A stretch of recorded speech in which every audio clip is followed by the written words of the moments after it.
It was Bob. But this time, Bob was not smiling. Bob did not have a friendly demeanor. He actually looked quite serious. So when he came out, the first question that he asked us, "Are you guys Adventists?" And then we said, "Well, it is written, a Christian television ministry that is supported by Christians of various denominations." And then he said, but is it Adventist?" So what happened, he actually went to the internet, researched "It is written," and he found out that "It is written" is actually an Adventist ministry. So at that point, I didn't see it necessary to actually continue to deny it. So I said, "Yes, we are Adventists." And then he said, okay, well, thank you, I'm all set. Please leave my property. And I said, "Bob, what's going on? I mean, what have you heard about Adventists?" And then he said, "Well, you know what people are saying about you out there." And then he said, please, leave my property." Then he went in, shut the garage door, and then that was it. Now you can imagine, we were very, very disappointed. I mean, I tried to reach out to him again. I sent him a letter, but that was the last time that I saw Bob. That was the last time that I saw Bob. Now, friends, unfortunately, a lot of people actually do not think very highly of us. Some of them actually think that we are a bunch of legalists, right? And there's a word that is the most damaging label that we have out there in the mind of people. Do you know what word it is? People say that we're a cult or we're a sect.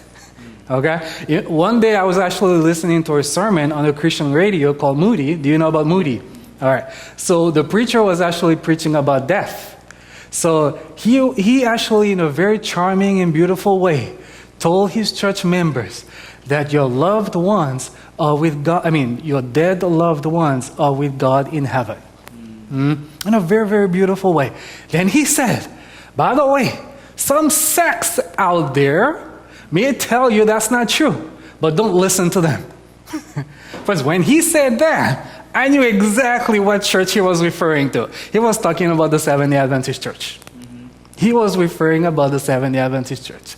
So unfortunately, a lot of evangelicals believe that the Seventh-day Adventist Church is a cult or a sect, or that we are a bunch of legalists. Okay?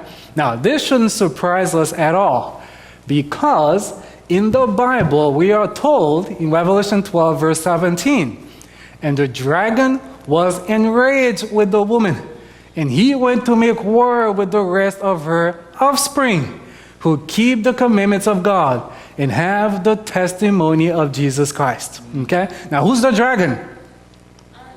Satan, all right?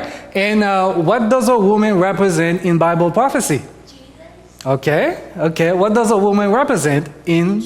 It represents a church. And this woman represents God's last day church. And there's only one Christian church today that fits this description, which is people who keep the commandments of God and have the testimony of Jesus. There's only one church that fits this description today, and it is the Seventh-day Adventist Church. Now, it's not just this description. All of the other characteristics of God's last day church, there's only one church that actually meet all of them. It is the Seventh-day Adventist Church. So this text is talking about us. It is talking about the Seventh-day Adventist Church. And what are we told that the devil will do to the Seventh-day Adventist Church? Do you understand? Say it will wage war against us. Okay? It will wage war against the Seventh-day Adventist Church. So it shouldn't surprise us at all, because the devil has been attacking us from all directions, both internally and externally. And one of the ways that he's attacking the Seventh-day Adventist Church externally is by giving people a false opinion about us, a false perception about the Seventh-day Adventist Church. So that's why a lot of people think that we are a bunch of legalists or we are a sect. Okay? Now, the question that I have for you, how do we fight back? How do we fight back? Are we supposed to just take it? You know, the devil is attacking us, so we're just going to take it and let him smear our name, which means damaging our reputation? Are we just supposed to sit and do nothing? Okay, we definitely need to pray. Okay? Simplest one is probably in Desire of Ages, Ellen White says that legalism is the foundation of every pagan religion, page 35. Okay. And also, many verses about grace, but also many verses about the importance of obedience. Many on both sides. And Yeah. both we must take Tuesday, just going, you can't have faith without works. So that's... Yeah. Well, very good. Those are good answers, by the way. Now, I'll go to the core of the problem. Well, people have a bad perception of Seventh-day Adventists, right? So I think we should simply find a way to change their perception about the Seventh-day Adventist Church. Change whatever negative opinion they have about the Seventh-day Adventist Church.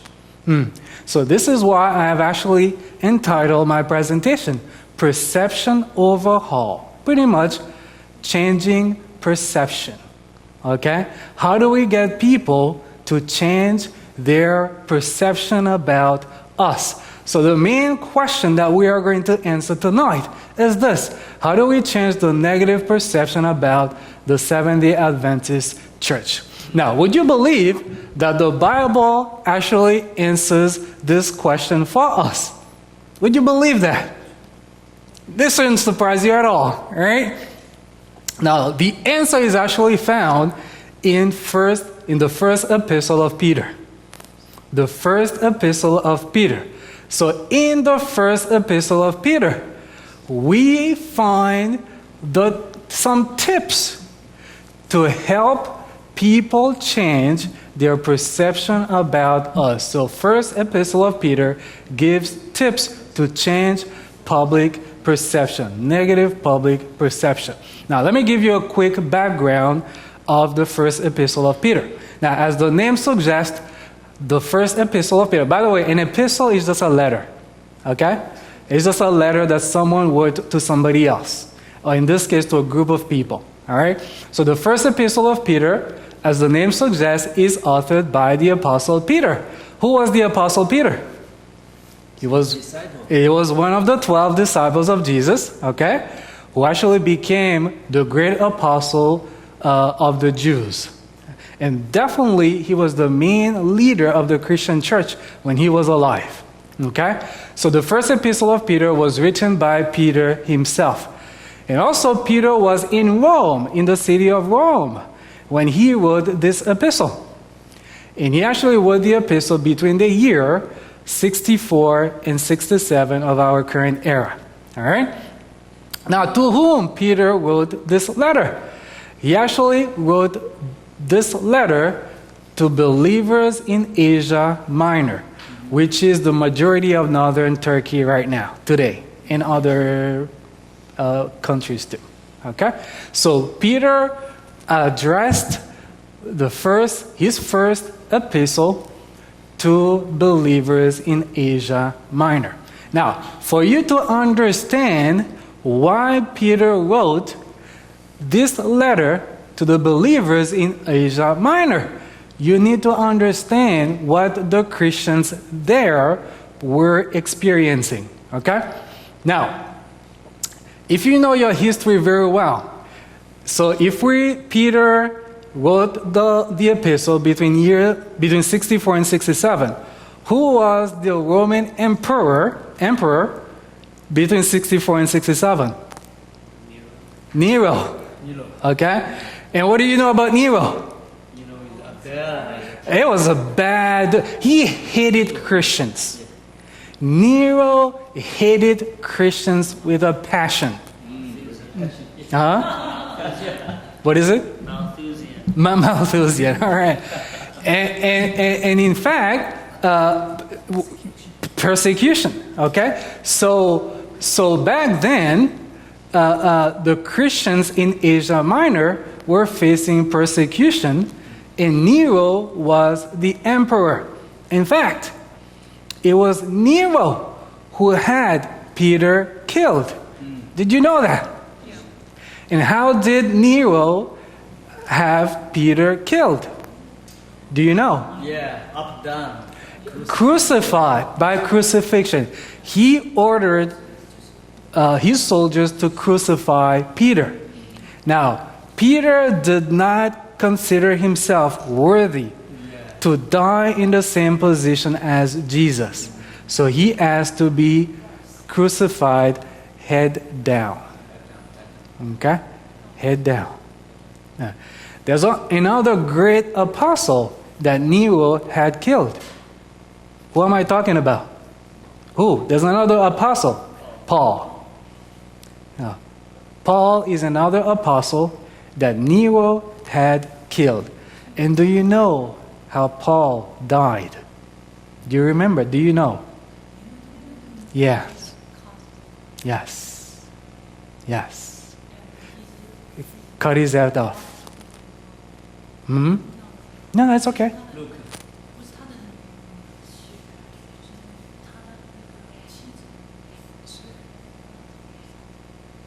Yeah, he cut his head off. Yeah, you're right. You're right. So two great apostles that Nero pretty much murdered, along with hundreds of thousands or thousands or hundreds of thousands? Thousands of Christians. Thousands of Christians. He actually would feed Christians to lions, okay? And also he would crucify Christians and burn them up. Okay. Mm-hmm. Mm-hmm. Mm-hmm. Yeah, pretty much. That's the reason. Yeah, yeah. So when Peter wrote his first epistle, or his first letter to the Christians were actually facing persecution. Okay, things were not bad yet when Peter wrote the letter, but things were about to get worse. And also, when Peter wrote the first epistle, the Christians in Asia Minor had a very unfavorable public opinion. What do I mean? People had a bad perception of Christians.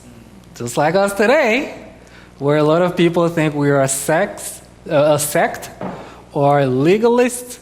So back then, people in Asia Minor, the pagans, had a very bad opinion of Christians. Why?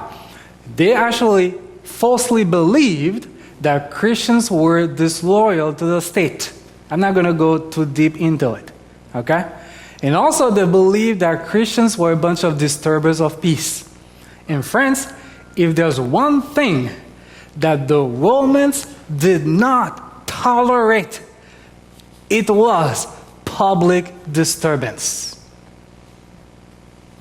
If someone dared to disturb public peace, do you know what they would do to that person?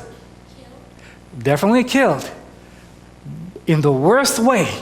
What was the worst punishment back then? Crucifixion. If someone dared disturb public peace, they would crucify that person to make an example out of him, to deter anybody else to do the same. So the Romans did not tolerate public disturbance at all. So the fact that people believed that Christians were a bunch of disturbers of peace. Friends, that was a dangerous, dangerous perception. That was not good at all. Of course, it wasn't true. But the fact that people believe that about them, that make their lives even more, that put their lives in great danger. Okay? So when Peter wrote the first epistle, this is what the Christians in Asia Minor were experiencing. They were facing persecution, and also they had a very unfavorable public opinion. All right? So, Peter wrote 1 Peter, all right, to encourage the believers in Asia Minor to stay faithful in the midst of persecution, and also to provide counsels to change public opinion about Christians. So, two reasons why Peter wrote the first epistle: to encourage believers to stay faithful in the midst of persecution, and also to give them advice on what to do to change people's opinion about them. Does it make sense? All right, now if you go back home and you read the entire book of Peter, the first epistle, you know what's going on. All right, you will know what's going on. Now, we are more interested in the second part, the second reason of the letter, which is to change the public opinion about Christians. So the question that we are going to answer, how, according to Peter, how do you change bad public opinion? How do you change a bad public opinion, unfavorable public opinion? All right? Now, the answer is actually found in 1 Peter 2, verse 11 to 12. Who will, someone, would you like to read? Would you like to read, Alice? All right, remember the question we're answering now. Peter is answering, how do we change bad public opinion? Okay? This is what this text is about. Go ahead, Alice. I urge you.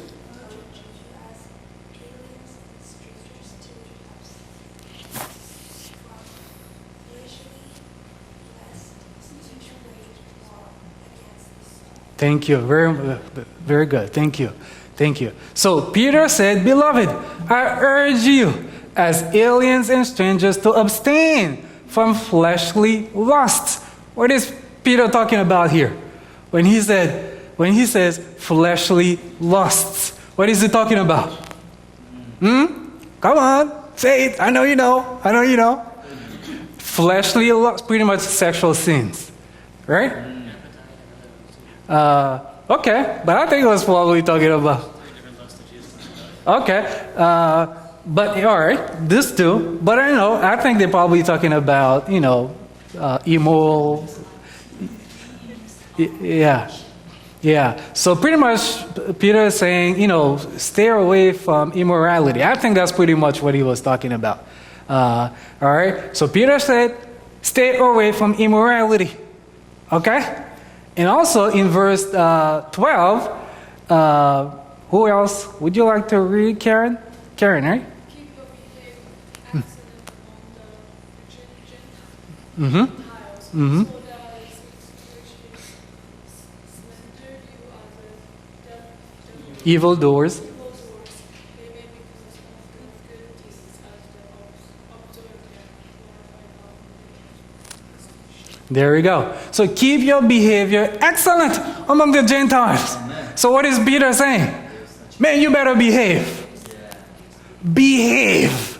Not only stay away from immorality, but also now behave. Okay? And in the thing which they slander, do you know what the word slander means? Do you know what it means? Completely obey. What slander means when someone... there you go. When someone says something terrible about you, but it's not quite true. Okay? Or they twist the truth. They lie about you. Pretty much slander means they lie about you. And that's exactly what was happening. They were lying about Christians. All right? So Peter said, man, behave. So when people talk bad about you, all right? Now, they may, because of your good deeds. Not only behave, and also perform good deeds. As they observe them, glorify God in the day of visitation. So, stay away from immorality, behave, and also do good deeds. So when the Gentiles or the pagans are observing you, they'll say, oh, you know what, these people are not so bad after all. These people are not so bad after all. I know what other people may be saying. Other people may be saying that they are disturbers of peace. Other people may say that they are, what was the other one? They're not loyal to the state. But they are doing a lot of good. You know? So, I don't know. These people are not that bad. And maybe their God is actually the true God. So, Peter's solution for a perception overhaul to lead people to change their bad perception about us is holy living and good works. Okay? Now, Peter's solution is very reminiscent of what Jesus told the disciples. Remember when Jesus told the disciples, you are the light of the earth, the light and the salt of the earth, right? And he said, let your light shine before men in such a way that they may see your good works and glorify your Father who is in heaven. All right? So pretty much that was the same thing that Jesus said. So the way to have a favorable or good public opinion or public perception is first through holy living and also good works. Friends, as Christians, we cannot we cannot participate in certain activities that non-Christians participate in. Okay? I mean, Christians have no business being in a bar. A Christian has no business being in a nightclub. And I can give you a long list of places and things that a Christian should not do or go to, or things they shouldn't do. Okay? I remember, once again, Moody Radio, there was a lady, she was actually sharing her personal testimony on the radio. And apparently she's a prominent figure in the evangelical circle. So she said when she wasn't a Christian at first. She said when she was looking for truth, she did not consider Christianity right away. Guess why? She said that she stayed away from Christianity because of her Christian friends. She said that her Christian friends used to do the same bad things that she used to do on the weekends. Because of that, she said she did not welcome Christianity in her life. But later on, she did. So it is very important to live a very moral life. Because if we don't, we will pretty much kill our witnessing. I mean, you're telling people that Jesus is good and this is what the Bible says, and then you are living an immoral life. You are pretty much killing your witnessing. And also you are killing the witnessing of other Christians. So that's why it's very important to live a holy life, meaning a moral life. All right? And to have integrity as well. But I don't want to dwell on this. So it does not suffice to live a holy life. But also we need to do good works. Now, is it only good works to benefit ourselves? Is it only good works to benefit ourselves? No. It is also good works to mainly to benefit others. Mainly to benefit others. Now, because of time, I was going to ask you to do an activity, but it's always 7:49, okay? So I'm just going to move on. But when you go home, try to take a piece of paper and then try to list some activities or some good works that we can do that would benefit other people that would benefit Christians. Okay? Now, I came up with a list myself. And I called my list difference-making initiatives. Pretty much certain things that we can do that will make a difference not only in our church, but also in our community. Okay? Now, the first one that I put on my list is after-school programs. After-school programs. Friends, we can never go wrong with education. Never. If you take the initiative to educate your community, to educate the children in your community, friends, you will never lose. This is a safe investment. A few months ago, I actually heard about a single mother. She had just moved in an area where there was a church school, a Seventh-day Adventist church school, okay? Now, she decided to put her son in that school. She was not a Seventh-day Adventist, all right? Eventually, guess what? She started to go to that church, and then she became a Seventh-day Adventist herself.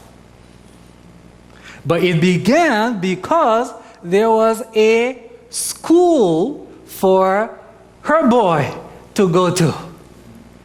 And eventually, now she herself became a Seventh-day Adventist. So you will never go wrong if you decide to set up after-school programs. And also, who are the parents of children that are 13 and under? Who are the parents of the children that are 13 and under? What generation is? Who are the millennials? Right? And we are struggling to attract millennials to our church. Now imagine that if we set up after-school programs for the children of those millennials to help them with their homework, or just to provide a very safe and nurturing place for those children to be while their parents are at work. Friends, don't you think the people would appreciate that very much? I think they will appreciate that very much. Yes. And eventually, as they see how much we are caring for their little ones, they will appreciate that. And eventually we say, hey, you know what? We're having a program in our church. And when they come, they really hear something really different, something great. I say, man, I'm gonna continue to come to this church. And then that's how we can actually win millennials. So you can never go wrong by setting up or creating after-school programs for children. All right? Now let me move on. The other thing I put on my list is a marriage rescue programs. Friends, you probably know, we have a marriage crisis in America. Okay? About 40 to 50% of marriages end in a divorce. All right? And by the way, the rate of divorce has gone down, but do you know why? Okay. Exactly. A lot of people are delaying marriage, or a lot of couples are choosing not to get married, but to live together instead. Okay? So this is why the rate of divorce is going down. Because, and friends, I can tell you, the last time that I went to a wedding, I should be careful here because people are saying, what about me? Was it 3 years ago? The last time that I went to a wedding was 3 years ago. And before that, I cannot even remember when I went to a wedding. Young people are not getting married anymore. And of course, since we don't have a lot of young people in our church, we don't get to go to weddings during summertime anymore. So people are not getting married anymore. So that's why the rate of divorce is going down. But yet, there are a lot of marriages that are in trouble. Now, friends, imagine that if you create programs to help people save their marriages, do you think that will go a long way? Yes. Yeah, we can touch most numbers. Exactly. However, I'm going to say this. Before we go full force into helping other people, save their marriages. We need to fix this problem in the Seventh-day Adventist Church.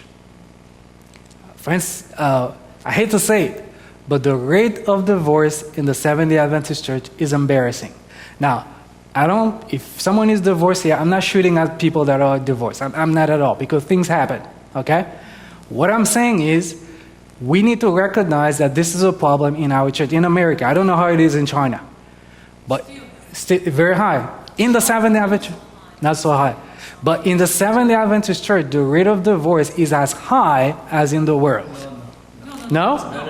Very low. In America, I'm talking about. It's in Christianity and in some churches actually lower than the world. Okay. Shanti Felden actually came to the University Church recently, Mm-hmm. and she was saying that the rate is about between around 20. It depends what you look at, what surveys, but marriages in Christian churches stay together about 25 to 50% more than the world. Okay. Well, I heard a statistic that it was about the same as the world, but I guess I stand corrected. There's a Harvard Institute of Government, and she said that lots of people talk about 50%. Okay. That's not based on research. It's That's not based on research? like a rumor. Okay. Well, I'm glad it's a rumor. I'm glad it's a rumor. It is still a problem. I know it's a problem because I can tell you, I've been to a lot of churches and I've met many people that were divorced. So, but yet again, I'm not criticizing people that are, okay? Because things happen. All I'm saying is leaders need to do more to save marriages, okay? So we need to save our own marriages, and also we need to help people to save marriages, okay? And this will actually go a very, very long way. Go. And I want to say, if you know why it's so high with divorce, because Satan really wanted to destroy the Yes. family. Yes. If they destroy one family, that means Mhm. 3 generations. That's right. That's right. And also, just like destroying the physical, but also for the spiritual, spiritual level. So things to happen outside, That's right. but a lot of things happen Mm-hmm. in the spiritual. So It's true. that's very important. I'm glad you said this because do you know it is a cause why a lot of people leave the church after a divorce? They actually left the church. I personally know someone who's very dear to me. After her divorce, she's like, No, and also church needed to accept and to move on. yes, Yeah, yes. Yeah, because it is a heart Mhm. to, how to say, it hurt. That's right. It's very, Not very. only to just like to abuse, Mhm. say something. Yeah. Because we don't know what's happening. That's right. Yeah, we need just to heart. That's right. To, need more mercy.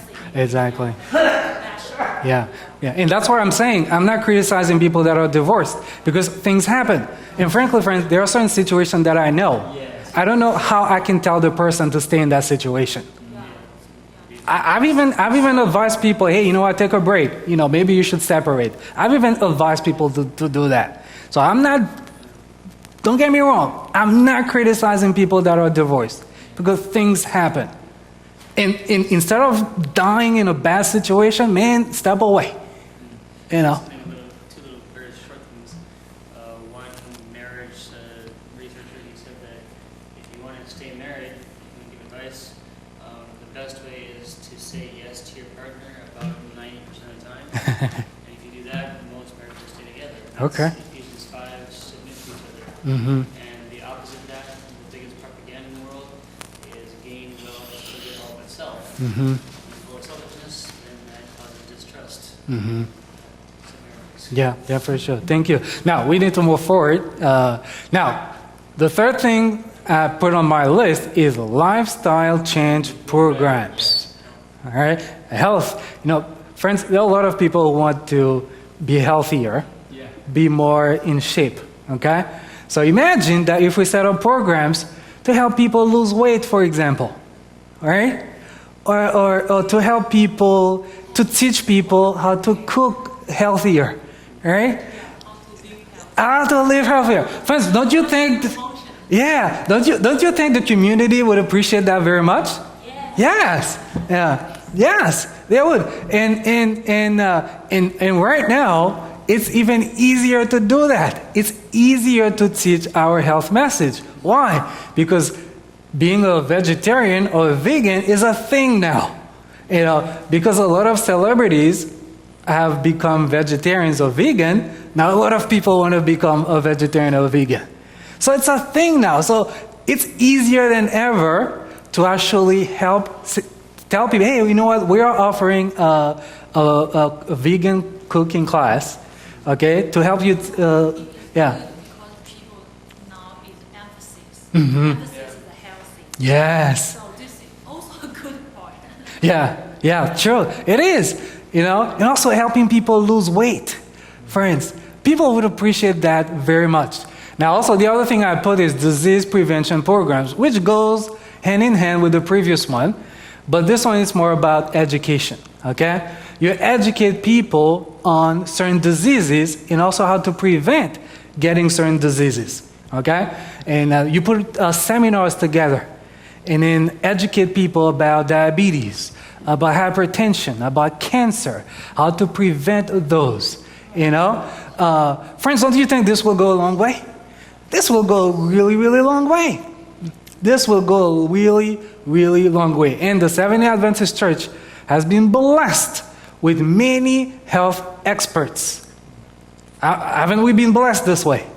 So we need to utilize all those doctors and nutritionists and nurses that we have and get them to, you know, do seminars to educate the community, so to prevent them from getting certain diseases. All right. Now, the other thing that I put on my list is substance abuse recovery programs.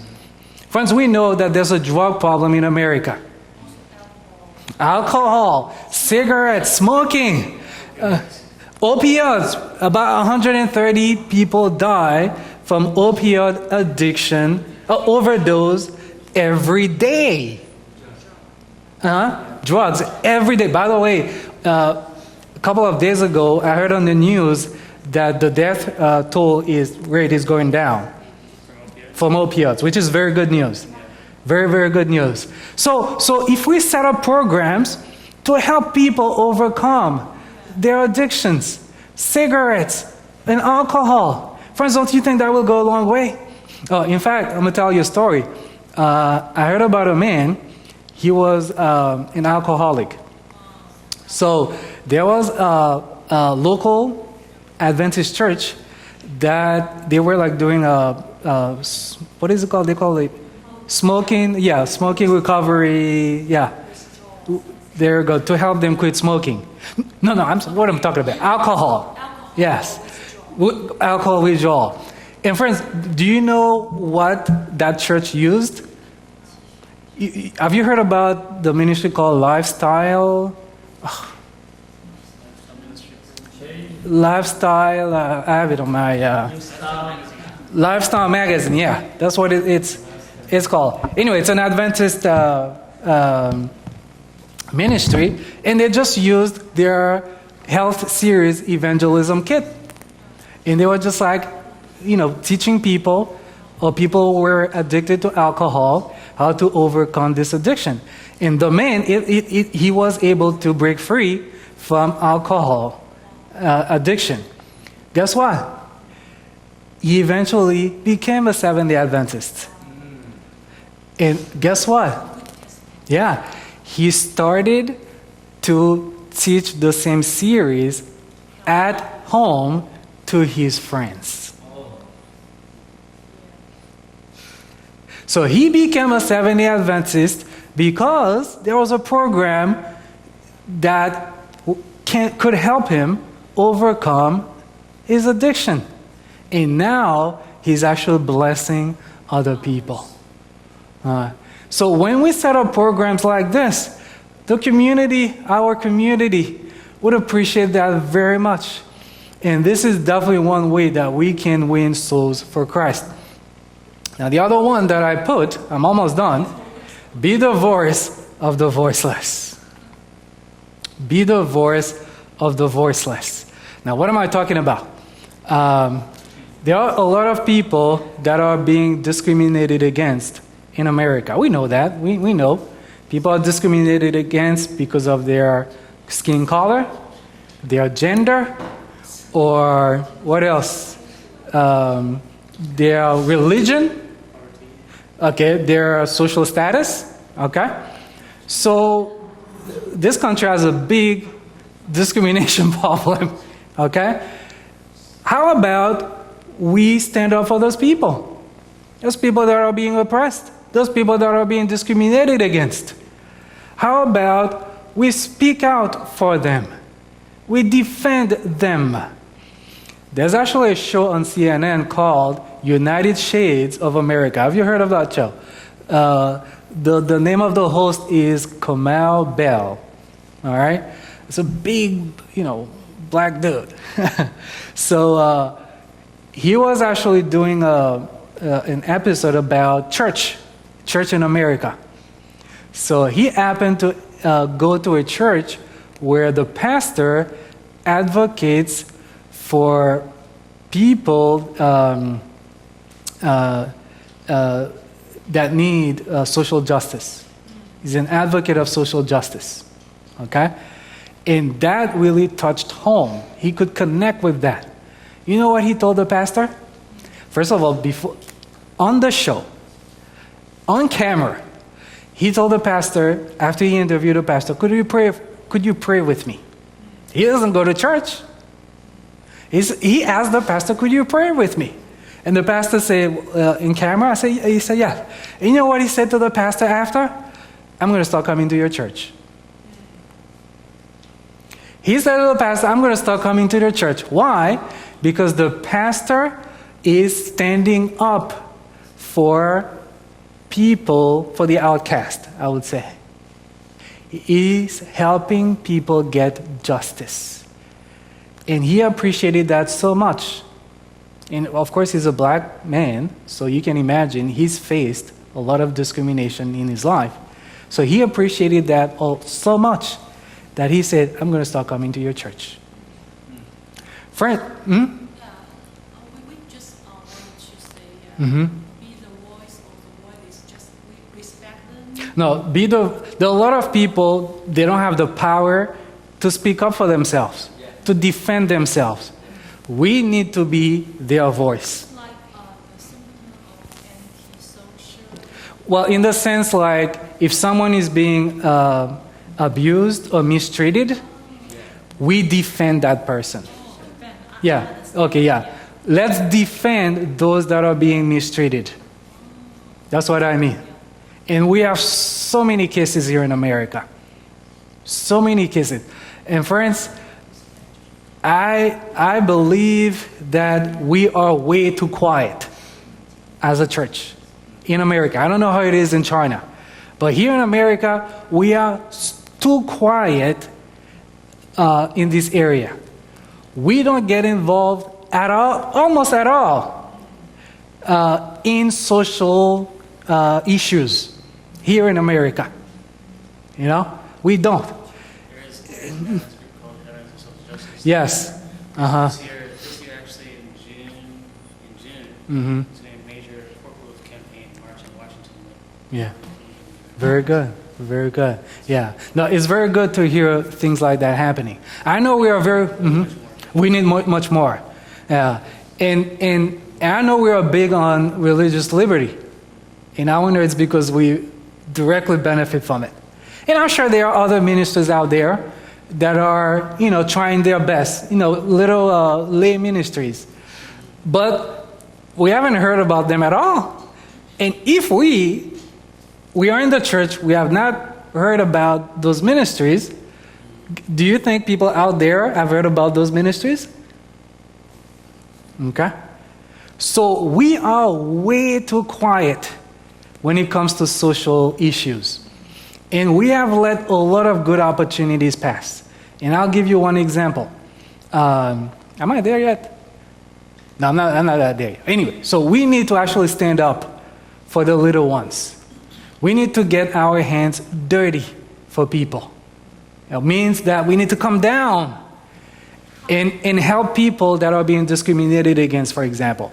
Help women that are victims of domestic violence. And I can just list and give a long list, okay? Now let's move on. The other thing I put on my list is befriend somebody. Befriend somebody, okay? Now, do you know how they refer to millennials, to this generation? Do you know? They refer to millennials as the lonely generation. The lonely generation. Millennials. Yeah. Yeah. Millennials are people like between the age of 27 and 39. But no, that's Gen Zs. No, not born after. But anyway, millennials, I'm a millennial and I'm 38. Yeah, so probably 40, 25 and 40, I would say. It's millennials. So they call this generation the lonely generation. Why? Well, friends, there are a lot of many more ways to connect. We have Facebook, all social medias. But people are lonelier than ever. Yeah, they are lonelier than ever. And loneliness can lead to what? Depression. And depression can lead to what? Suicide. I think that loneliness is 2 times worse than smoking. Yeah, the effect on, yeah. Yeah. So another way we can definitely make an impact or make a difference in somebody's life is just to be somebody's friend. At school, especially you young people, if at school you see someone who's by herself all the time, okay? Go to that person and say, hey, you know what, what's your name? My name is da-da-da-da-da. Do you want to come with us? You know what I mean? You just befriend that person, Or if it's a young boy, you can always ask another, you know what I mean. So just befriend somebody. And by the way, most people who join the church, it's because of a friend or a family member. Yeah. So by just befriending someone, you can actually bring someone to Christ. Okay? Now the very last one that I have is we need to respond to crisis. We need to respond to crisis. Now I put it in big, bold, font because it's an area that we have failed in big time. The church here in America. Okay? We give money whenever there's a crisis. If there's a hurricane, we give money. If there's a fire, we give money. So this is good. Okay? But according to Peter, our people should see our good works. And giving money is the most quiet way that you can actually do good deeds. It's good. Give money. That's good. I'm not saying don't give money. Okay? But when you just give money, people don't see your good works. And also, there are a lot more organizations that give way more money than us. And guess what? If they are going to acknowledge an organization, they are going to acknowledge those organizations that give a lot of money, not us. Okay? We need to do something that people can see. And we have missed a lot of good opportunities. And I'll give you one example. Last year, the federal government was shut down for how many days? 35 days. It was the longest government shutdown in the American history. So people were furloughed, pretty much. They were asked to go home, okay? Or people were forced to work without pay. Okay? Now, friends, tell me, what did the Seventh-day Adventist Church do to respond to this crisis? In response to this crisis, what did the Seventh-day Adventist Church do? And we can do some work. No, what did they do last year? I don't know. I don't know either. Did they do something? In some places a little bit, but they could have done more. I've not heard anything at all that our church did to respond to this crisis. I may be wrong, but I've been going to church for a long time. In all last year, I would have heard something. I would have heard something if somebody did something. So that was a missed opportunity because there were other non-Christian organizations that were opening pantries for those government workers to come and just get food for free. There's one right here. It says that in Greater Washington, Mhm. some Adventists helped them host a pop-up pantry. That's for good. the workers. That's good. But as a church in a whole, where we can actually make an impact, where are we being live streamed? Because I don't want to be critical on our church. Are we? Okay. But you get my point. We get my point. And maybe somebody needs to hear that. Okay? We need to be ready to respond to a crisis. Don't just give money. Give money, it's good. But we need to get out there and then see how people need help so we can help them beside giving money. Okay? So we need to be ready to respond to crisis. So this is my list. And if you want me to give you a copy of it, I'll give you a copy. I don't mind. All right? Now, I want to leave you with a couple of Ellen White quotes. She said, "The good works of the children of God are the most effectual preaching the unbeliever has.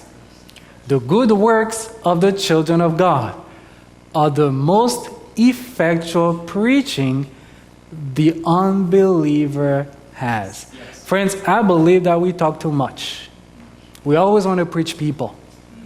We always, come to my church and hear good sermons. I'm having an evangelistic series. Come. These are very good. I'm an evangelist, so I'm all for prophecy series.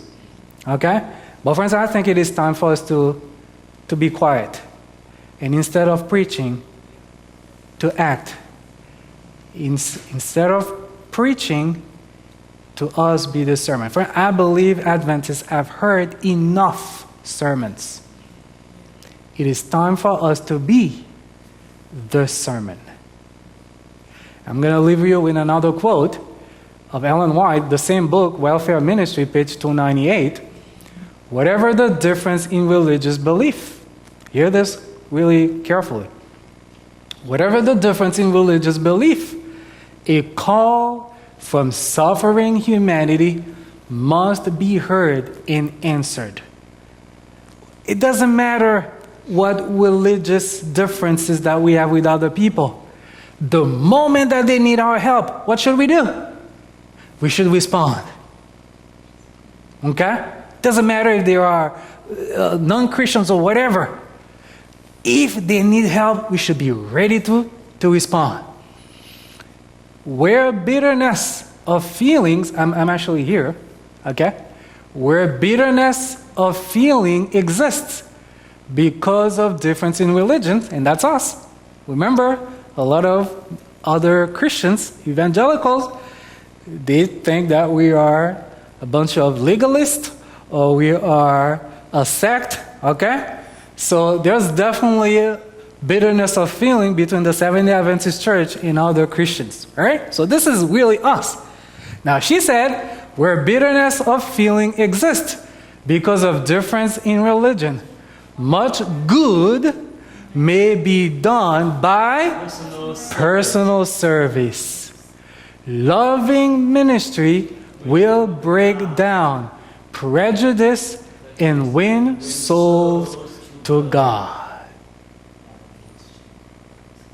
So, how to cause a perception overhaul?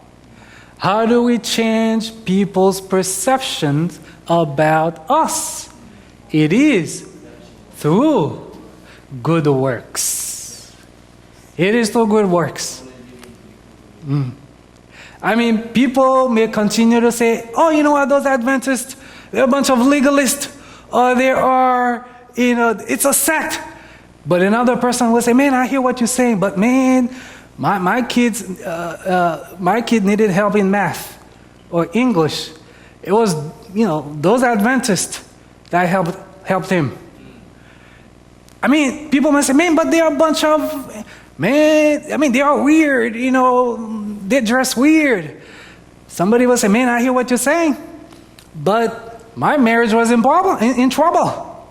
It was those Adventists who helped me save my marriage.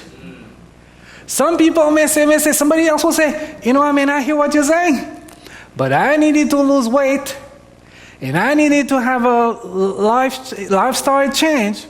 It was those Adventists who helped me. And they will say, whatever. And then somebody will say, man, I was being discriminated against. And it was those Adventists who stood up for me. They'll say, whatever. And then somebody will say, man, you know what? I was in a crisis. It was those Adventists who first came to my rescue. This is the way to change a bad public perception. Through good works, through serving. Of course, there's a lot of things that I've listed that we are not ready yet to do here. But we have a lot of rooms downstairs. I'm sure we can do something. Maybe not all of them. Maybe not any of my list, but we can definitely do something to serve our neighbors, to serve our community. And friends, I believe that this will go a long way. All right? So, okay, it's time to finish. It's 8:22. So I was going to let you ask me a couple of questions, but you want to? Okay, go ahead. Okay. Yeah. This is definitely something we can do. Yeah. I agree. That's a very good idea. All right? No, it's fine. I can teach people Chinese. You can teach people Chinese. Yeah. You can, she can, yeah. You can, yeah. I can't. I can't. I was going to say, I can teach French. I think this is a very good idea. Why not? But also, while you are in school, next week, find the girl that is always by herself. I'm sure there's one. I'm sure you can think of one right now, right? No? Okay, good. I'm glad. But if you ever find that girl who's always by herself, approach her and then, see if you can actually make friends with her, because this will go a long way. Okay? All right. So let's sing the last song, and then... Let's sing a song. Stand up. Stand up. So I learned a very good lesson from this sermon. Carlyle gave this in way to practice what we believe. When I was in my middle school, when I began to learn English, my English teacher tell me one of the very famous saying in English, which means action speak loud. Louder than words, yes. Actions speak louder than words. Mm-hmm. So people will not judge you about what you say. People will judge you what you do. That's right. That's right. So let's stand up, and then Eunice will sing the second song of this evening.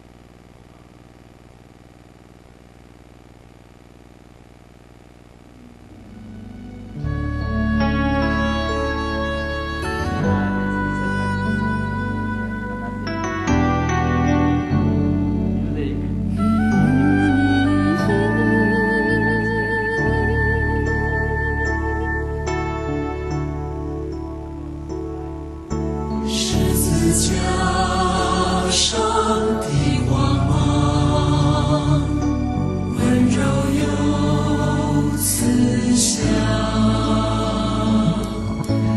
带着主爱的力量，向着我照亮。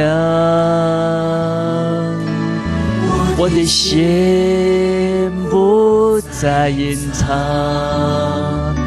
完全的白纱。愿主爱来浇灌我，在爱中的自由释放。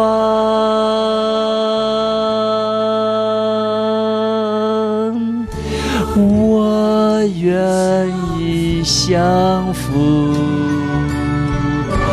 愿意降服，在你爱的怀抱中，我愿意降服。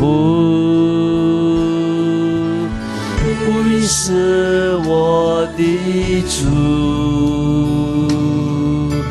你是我的主，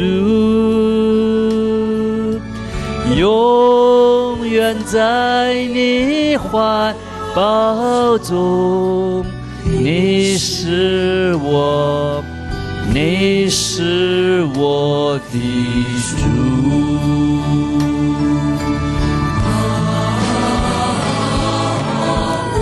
我愿意降服，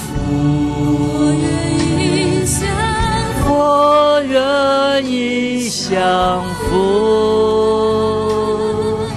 在你爱的怀抱中，我愿意降服。你是我的主，你是我的主，永远在你怀抱中。你是我的主。Okay, we'll invite. And is it on? Dear Heavenly Father, thank you very much for this opportunity that you gave us to open your word, and also, Lord, to listen to what your servant in the past have instructed us to do in order to win souls for you and also to change whatever bad opinions that people may have about us. But Lord, it's still the same thing that you've always asked us to do, which is to serve people. It never gets old to serve people. And if we serve people, we really show them that we care about them, Lord, this will go a long way. And people will follow. They will join us, Lord, and we will grow your kingdom. Lord, give us the faith, Lord, to do exactly that. And I pray that we will not be hearers of the word, but we will also be doers of the word. Lord, I pray for Dennis again. Bring him and Lulu and the boys back to us safely. And bless this evening for everybody. I pray in the name of Jesus. Amen.